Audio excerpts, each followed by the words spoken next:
Halo hai teman-teman, apa kabar? Kayaknya kamu nih yang mendengarkan video saya kali ini lagi senang nih. Senang karena topik kita kali ini akan membicarakan suatu hal yang berhubungan juga dengan permasalahan kamu. Luka batin. Benar-benar, luka batin. Luka batin itu kayaknya makanan setiap orang ya. Dan juga mungkin kamu nih yang sekarang baru tersenyum-senyum karena melihat video saya yang baru ini, kayaknya luka batin dalam hidup kamu tuh masih ada. Nah, kali ini ayo, tanpa banyak berbasa-basi, kita langsung aja yuk menyembuhkan luka batin dengan cara yang benar dan sangat-sangat masuk akal pastinya. Nah teman-teman, kalau kita bicara luka batin, sebenarnya itu adalah masalah yang diderita oleh banyak orang loh. Termasuk juga masalah yang pernah saya derita sebagai orang yang ada di telinga kamu. Bener, orang yang ada di telinga kamu saat ini nih sebenarnya juga pernah mengalami luka batin yang bisa jadi lebih pedih dari kamu. Tapi bedanya, saya mengetahui bagaimana sih cara yang efektif untuk menyembuhkannya. Nah sekarang, tahap awal saya menyuruh kamu untuk membayangkan kira-kira masalah apa yang saat ini masih membekas dalam hati kamu, yang memberikan kamu luka dalam dan bisa membuat kamu menjadi tidak nyaman. Coba pikirin dulu, pikirin masalah yang saat ini sudah membuat kamu menjadi terluka secara batin. Pikirin masalah itu dan rasakan lagi pedihnya. Coba rasakan. Nah kamu ngerasa gak sih bahwa sebenarnya rasa pedihnya itu bukan ada di kepala ya, tapi ada di dalam dada. Nah kamu tahu teman-teman, di dalam dada itulah terletak yang namanya hati. Hati itu adalah segala sesuatu hal yang bisa jadi adalah satelit kamu sebagai manusia. Nah saya jelaskan dulu penjelasan ilmiahnya ya. Hati kita ini memang tidak bisa dilihat. Mau kita di ronsen, mau kita di x-ray, gak bisa kelihatan yang namanya hati atau kalbu. Nah kalbu atau hati ini adalah satelit yang bisa membedakan kamu dengan hewan. Nah kamu nih, kita sebagai manusia, sayangnya punya kekurangan bisa menjadi rusak kalau hati kita rusak. Rusaknya gara-gara apa mas bro? Rusaknya bukan gara-gara makanan, tapi rusaknya justru karena banyaknya peristiwa-peristiwa dalam hidup yang menyakiti hati kita. Betul apa enggak? Nah, sekarang tanpa kita berbasa-basi, sekarang langsung saya akan menyuruh kamu untuk praktek. Ya, benar. Sekarang saya minta tolong kamu ambil kertas kosong atau buku tulis kosong sambil kamu ambil juga alat tulis. Kenapa? Karena saya akan membabarkan sesuatu hal yang harus kamu catat supaya setelah kamu selesai nonton video ini bisa langsung kamu praktekkan sekarang juga. Ya, siapkan dulu alat tulis, siapkan juga dulu buku kosong. Sekarang juga silahkan pause video ini, siapkan itu semua. Saya tungguin, oke? Siapkan dulu. Nah sekarang saya akan menganggap kamu sudah menyediakan alat tulis dan juga kertas kosong atau buku tulis kosong ya. Sekarang gini, saya akan langsung menganggap saya adalah diri kamu, di mana saya punya luka batin dan saya ingin menyembuhkannya. Biasanya kalau kita baru mengalami hal yang menyakitkan, hal pertama yang pasti kita lakukan adalah bengong. Bener, bengong atau merenung. Kita akan berkata dalam hati, kenapa sih kok gue gini banget? Kenapa sih kok gue harus yang mengalami hal seperti ini? Salah apa sih gue? Terus kamu nyalain radio, kamu dengerin lagu Nora. Astaga. Luka batinnya bukannya sembuh malah tambah pedih, malah tambah sakit. Aduh, betul? Nah, itu cara nyembuhin yang salah. Cara nyembuhin yang bener tuh begini. Sekarang kamu tulis deh. Langkah pertama untuk bisa menghilangkan luka batin, dan langkah ini adalah wajib. Hal itu adalah putuskan dulu sumbernya. Betul. Kalau dalam ajaran Muslim itu biasa disebut dengan hijrah. Hijrah itu artinya adalah ketika kamu memutuskan untuk pergi dari sebuah kondisi lama yang secara terbukti merugikan kamu kepada kondisi baru yang lebih baik daripada sebelumnya. Itu namanya hijrah. Nah kebanyakan orang, termasuk kamu yang mungkin pernah curhat pada saya di bagian komentar YouTube, kamu itu kan selalu merasakan masalah hidup kamu tidak kunjung selesai kan? Nah kamu sadar gak sih bahwa tidak selesainya masalah dalam hidup kamu itu karena kamu tidak berani untuk memutuskan dulu sumbernya? Bener, sumber masalah kamu gak berani tinggalin, kamu gak berani putusin, kamu gak berani buang. Sekarang logikanya begini, kalau sumbernya aja kamu gak berani putusin, gak berani buang, Wajar nggak kalau masalahnya itu datang terus? Wajar kan? Masuk akal nggak? Ya? Nah, coba. Sekarang kamu pikirin deh, masalah yang tadi saya suruh kamu memikirkan di awal. Kamu pikirin, sebenarnya kamu tahu kan bahwa sumber dari masalah kamu itu apa? Contoh, misalnya kamu sekarang adalah orang yang sedang mengalami hubungan asmara. Hubungan asmara kamu kayaknya tuh terlalu banyak drama gitu. Hidup kamu gak pernah dihargai sama pasangan kamu tidak pernah dikasihi lagi sama pasangan kamu gitu ya. Dan kamu bingung sampai akhirnya kamu galau, luka batinnya makin lama makin tambah pedih, makin tambah banyak. Nah, kamu sadar gak bahwa masalah kamu itu karena kamu tidak berani meninggalkan dia kan? Yaitu orang yang menyakiti kamu tadi. Nah, begitu juga dengan kamu. Bagi kamu yang sekarang mungkin punya pekerjaan, tapi kamu merasa tertekan dengan kelakuan atasan kamu juga merasa tertekan dengan adanya politik kantor yang kotor. Kamu sadar nggak sih bahwa masalah dalam hidup kamu ini kan terjadi karena kamu tidak berani keluar dari kantor itu kan? Kamu tidak berani keluar dari pekerjaan yang secara terbukti udah jelas menzolimi kamu dan merendahkan kamu. Betul apa enggak? Nah sekarang, kalau kamu tidak berani melakukan hijrah, kalau kamu tidak berani melakukan sebuah hal yang membuat kamu memutuskan dulu sumbernya, kemudian pindah ke sesuatu hal baru yang lebih baik, jangan harap luka batin kamu bisa sembuh. Loh, kenapa mas bro? Karena mustahil luka itu bisa menyembuhkan diri kalau sumber lukanya aja tidak dihilangin terlebih dulu. Masuk akal kan? Sekarang anggap aja kamu punya luka nih. Kamu punya luka tersayat pisau di tangan. Bisa nggak luka tersayat pisau itu sembuh kalau besoknya kamu tersayat pisau lagi? Lusa kamu tersayat pisau lagi. Besoknya tersayat pisau lagi. Bisa nggak luka itu sembuh? Jelas nggak akan bisa. Kenapa? Karena luka itu bisa sembuh kalau sumbernya berhenti untuk menyakiti luka itu. Sama seperti kamu. Nggak akan pernah kamu bisa move on, sembuh dari luka batin kalau sumbernya tidak kamu putuskan. Jadi langkah awal untuk menyembuhkan luka batin adalah putuskan dulu sumbernya. Hijrahlah, pindahlah ke jalan yang lebih baik daripada jalan kamu saat ini. Itu yang nomor 1. Yang nomor 2, setelah kamu berhijrah, mungkin kamu bingung, mas bro, gue udah melakukan apa yang lo katakan nih. Gue sudah berhijrah, gue sudah berani memutuskan dulu sumber yang menyakiti hidup gue. Oke, bagus. Tapi kok sakit hati gue tuh masih suka muncul gitu. Penyebabnya kenapa? Nah, penyebabnya adalah nomor 2 ini. Nomor 2 itu adalah saya menyuruh kamu untuk menyembunyikan dan membuang, menjual segala barang yang membuat kamu bisa terpicu memorinya akan orang-orang yang menyakiti kamu di masa lalu. Saya ulangi sekali lagi. Yang nomor 2, saya minta tolong kepada kamu, tolong sembunyikan atau jual, atau buang juga boleh, segala jenis barang yang bisa membuat kamu terpicu memori untuk mengingat orang-orang yang menyakiti kamu di masa lalu. Kamu sadar atau enggak, ada loh tempat ataupun barang yang selalu membuat kamu ingat lagi dengan orang-orang yang menyakiti kamu di masa lalu. Percaya nggak kamu kalau itu ada?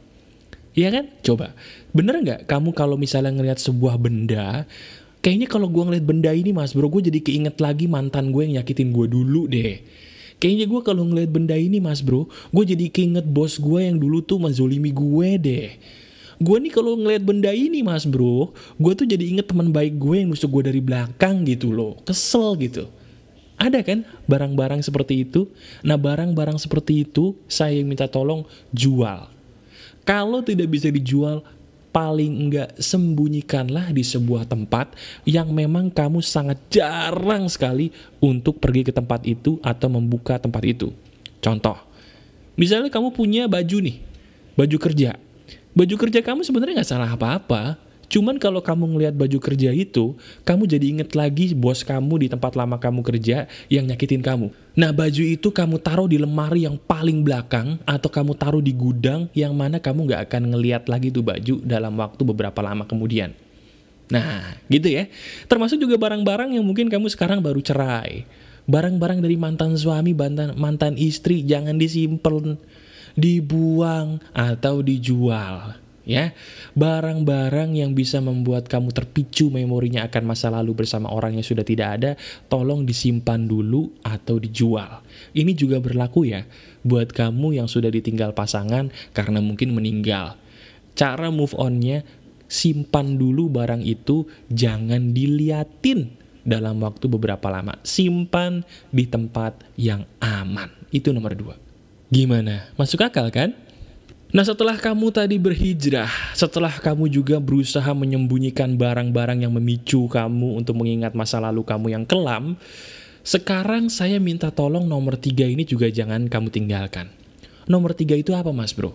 Nomor 3 itu adalah kamu harus berani untuk mengatakan tidak ketika ada pembicaraan yang mengarah ke sana. Kadang-kadang gini teman-teman, kita lagi ngobrol nih sama teman-teman kita. Ada aja gitu loh teman-teman kita yang nanyain sebuah hal yang sebenarnya pedih banget buat hidup kita. Bener kan? Misalnya gini, misalnya kamu baru cerai nih, mohon maaf. Kamu lagi kumpul sama teman-teman, teman-teman kamu tuh nanya gitu, gimana perasaan lu? Udah bisa move on kan cerai dari bini lu? Gimana perasaan lu, Jeng? Udah bisa move on kan dari dipukulin suami lu kemarin? Maksudnya mereka mungkin baik ya, pengen menanyakan kabar gitu. Tapi pertanyaan kayak gitu kan yang membuat kamu jadi inget lagi, inget lagi, inget lagi. Bener apa enggak? Nah, ketika ada hal seperti itu, kamu katakan begini, sorry ya bro, gue gak mau ngomongin hal ini. Tolong jangan ngomongin hal ini lagi sama gue.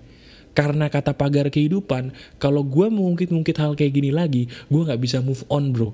Sorry banget. Kalau lu masih ngungkit hal-hal kayak begini, gue cabut dulu deh. Gue gak bisa di sini. Katakan itu dengan tegas. Karena kalau kamu berani mengatakan itu, mereka akan ngerti bahwa, oh, ternyata dia gak mau nih diungkit-ungkit lagi masalah seperti ini. Gitu caranya. Ya, masuk akal kan? Karena kebanyakan orang itu menjadi tidak bisa move on karena sekitarnya juga masih mengajak dia untuk terus ngobrolin hal-hal yang berusaha kamu lupain. Udah putus dari mantan, diajakin ngomong mantan lagi. Iya kan? Udah putus dari suami, dari istri, cerai, diajakin ngomong masalah perceraian lagi. Jagoan pilkada kamu kalah, diungkit-ungkit masalah pilkada lagi. Udah bisa lepas dari majikan kamu yang nyakitin kamu, diajakin ngomong majikan lagi. Ya kapan sembuhnya dong? Iya kan? Jadi nomor 3, katakan tidak ketika ada orang yang mengajak kamu berbicara ke arah hal-hal yang menyakiti kamu di masa lalu tersebut. Sekali lagi, berani katakan tidak dan stop mengungkit-ungkit masalah yang sudah berlalu. Itu cara efektif yang paling efektif yang ketiga. Nah sebenarnya teman-teman, sampai nomor 3 aja kamu sudah bisa menjadi orang yang lebih lega ya. Kamu sekedar membayangkan aja kayaknya untuk sampai nomor 3 kayaknya udah bisa membuat kamu sedikit tersenyum. Karena kamu ketemu, oh iya ya, ternyata ini cara-cara yang dulu belum gue lakukan.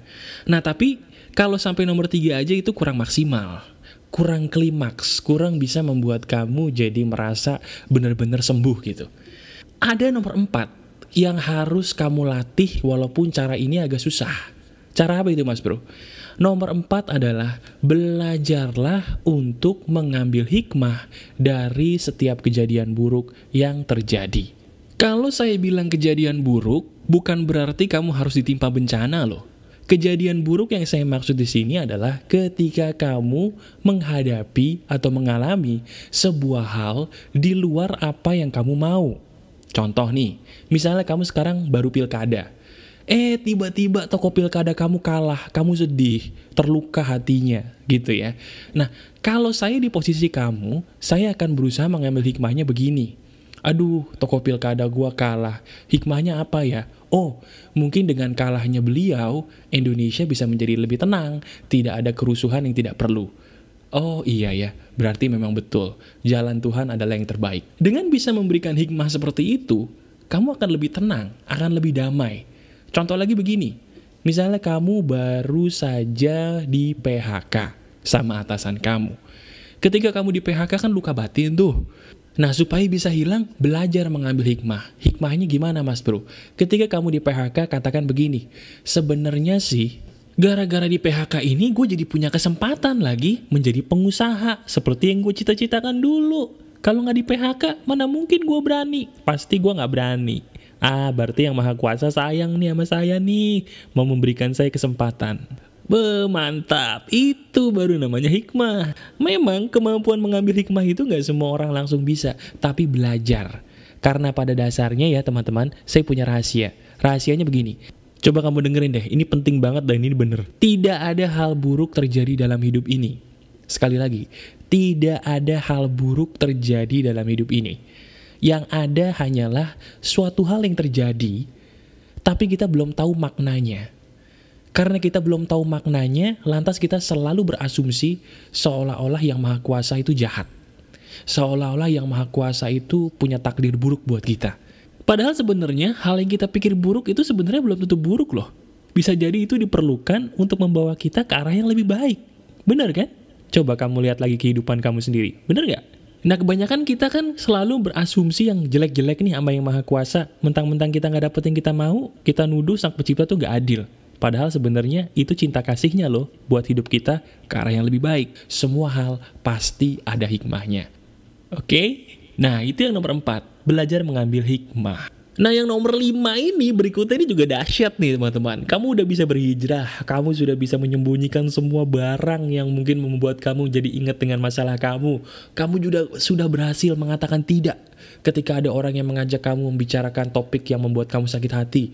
Dan kamu juga udah bisa lebih ahli mengambil hikmah. Itu udah bagus.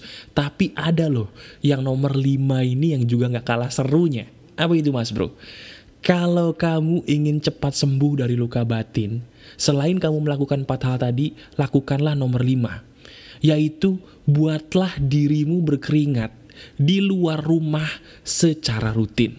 Sekali lagi, kalau kamu ingin cepat sembuh dari luka batin kamu, selain melakukan 1-4 tadi, yang nomor 5, lakukanlah segala sesuatu hal yang membuat kamu berkeringat di luar rumah. Sekali lagi, keringat di luar rumah.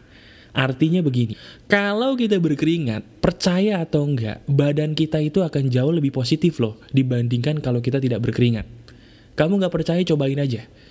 Sekedar kamu ngangkatin meja bolak-balik keluar masuk rumah nih, ngangkatin meja doang, kamu kan keringetan. Percaya nggak? Kamu tuh rasanya lebih plong gitu, lebih seger dibandingkan kalau kamu di rumah nggak ngapa-ngapain dan tidak berkeringat. Itu aneh, cuman itu fakta. Pernah gak sih coba kamu inget-inget lagi deh, kamu lagi ada masalah gitu, tapi begitu kamu keringetan dan di luar rumah gitu, rasanya kok kayaknya masalah gue lebih enteng ya mas bro, dibandingin kalau gue di rumah mungkin gak ngapa-ngapain, di rumah gue menggerutu, meringkel gitu ya, gak ngapa-ngapain, gak keringetan, kayaknya masalah gue lebih berat. Tapi begitu gue bisa berkeringat di luar rumah, gue jadi lebih segar dan lebih plong. Nah, pertanyaan berikutnya mungkin gini, mas bro, kalau berkeringat di luar rumah tuh ngapain? Ngapain aja boleh. Mulai dari olahraga, mulai dari jalan pagi, mulai dari mungkin bersihin kandang kamu di luar rumah sampai kamu keringetan. Apapun aktivitas di luar rumah dan yang berpotensi membuat kamu berkeringat, lakukanlah. Ya. Kalau saya kebetulan adalah orang yang suka banget olahraga. Jadi bagi saya berolahraga itulah salah satu hal yang bisa membuat saya menjadi stabil batinnya. Lebih tenang gitu bawaannya. Nah sekarang coba deh, mulai hari ini, nggak usah besok, hari ini coba kamu keluar rumah, olahraga. Olahraganya bisa jalan cepat, bisa jogging, bisa berenang, bisa fitness, bisa olahraga apapun yang kamu mau. Kalaupun mungkin tidak olahraga, yang penting di luar rumah kamu lakukan aktivitas yang membuat kamu berkeringat. Misalnya bantuin buat bapak kandang, misalnya. Atau bantuin mungkin ibu motongin rumput. Apapun kegiatan itu, lakukan yang di luar rumah dan membuat kamu berkeringat. Pasti ada bedanya. Coba lakuin. Nah, sekarang setelah kita melakukan 1-5 tadi, ada yang terakhir nih. Dan terakhir ini yang perlu kamu lakukan dan kamu ingat. Nomor 6 ini yang paling efektif dan paling terakhir yang pasti. Kalau kamu lakukan nomor 6 ini, kamu bisa sembuh dari luka batin apapun dalam hidup kamu. Caranya apa mas bro? Yang nomor 6 ini adalah kamu ulangi nomor 1-5 secara rutin selama 6 bulan. Sekali lagi ya, yang nomor 6. Ulangi nomor 1-5 secara rutin selama 6 bulan. Loh mas bro, kenapa harus 6 bulan? Karena gini, psikologi semua udah sepakat bahwa 6 bulan adalah waktu yang memang dibutuhkan orang untuk bisa menyembuhkan luka batin yang paling berat. Sekali lagi, luka batin yang paling berat. Kalau seandainya kamu luka batinnya tidak begitu berat, sebulan aja kamu lakukan cara yang saya ajarkan tadi, pasti sembuh. Pasti sembuh. Nah, kalau seandainya luka batin kamu sangat berat, lakukan 1-5 tadi secara rutin selama 6 bulan. Gampang kan? Jadi apa yang saya ajarkan kepada kamu ini, kalau cuma dilakukan sekali-sekali, itu nggak ada efeknya teman-teman. Supaya ada efeknya, lakukan nomor 1-5 tadi secara rutin selama 6 bulan. Itu artinya begini, bagi kamu yang sekarang pengen move on dari mantan kamu, lakukan 1-5 selama 6 bulan. Stop kepo. Bagi kamu yang sekarang baru cerai, merasa masih sakit hati karena disakiti pasangan kamu, lakukan 1-5 selama 6 bulan. Jangan bermain drama. Bagi kamu yang sekarang baru pindah kerja, masih belum bisa melepaskan perilaku menyakitkan dari atasan kamu, lakukan 1-5 selama 6 bulan. Hidup kamu lebih penting. Apapun yang ingin kamu pulihkan dalam hati kamu, dalam batin kamu, lakukan nomor 1-5 tadi selama 6 bulan. Saya jamin pasti sembuh. Bener, itu nggak bohong. Lakukan selama 6 bulan, pasti sembuh, pasti pulih. Dengan izin Tuhan pastinya. Ya, nah itu aja teman-teman yang bisa saya bagikan kepada kamu di hari ini. Bagaimana cara menyembuhkan luka batin yang efektif. Ini adalah cara yang paling efektif bagi saya untuk menyembuhkan luka batin saya. Terakhir, di bagian terakhir ini saya ingin bertanya kepada kamu sebuah pertanyaan penting. Teman-teman, kamu tahu gak sih kenapa Yang Maha Kuasa itu memberikan kita memori? Bener. Kamu penasaran gak kenapa sih Yang Maha Kuasa itu memberikan kita memori? Jawabannya adalah karena sebenarnya keabadian itu hanya ada dalam memori. Yang Maha Kuasa memberikan kita memori supaya kita bisa merasakan keabadian bersama orang-orang yang kita kasihi untuk selamanya. Oleh karena itu, yuk teman-teman, kita hargai memori yang sudah diberikan Tuhan kepada kita dengan membuang memori yang tidak perlu dengan cara saya tadi dan terus menjaga memori yang indah dalam pikiran kita untuk selamanya. Karena memori itulah yang memberikan keabadian yang sesungguhnya dalam hidup kita di dunia ini. Kamu lakukan apa yang saya katakan ini sambil kamu melihat layar kamu sekarang. Betul, lihat layar kamu. Di situ ada banyak video yang bisa kamu klik, siapa tahu itu membantu kamu di dalam menyelesaikan perkara hidup kamu.